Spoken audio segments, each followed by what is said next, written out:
ए बुची भाग जाना तो काट लेम तार जूजी। ए जी कहाँ जाता नी? मुँह जाती चलबू। नाराज हो गई नी का?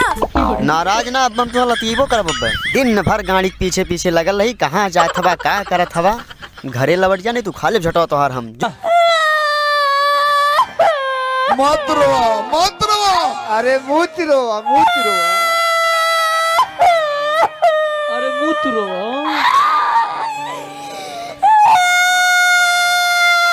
मत रोवा, हम कहता नहीं मत रोवा। आवाज भाग जाई, मत रो।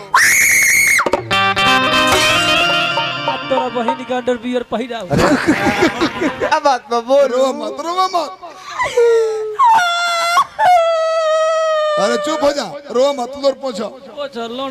लोर पोछ लो।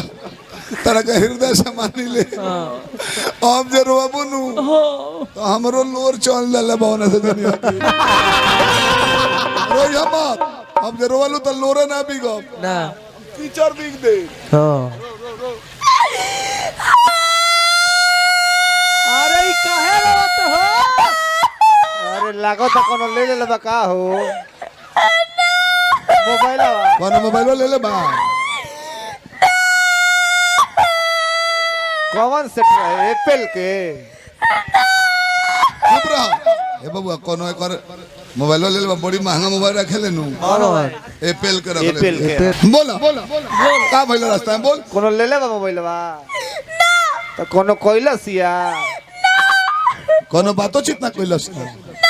कोनो धइले रहला? कुछ दुखाता। तोर मैदान लगल बा।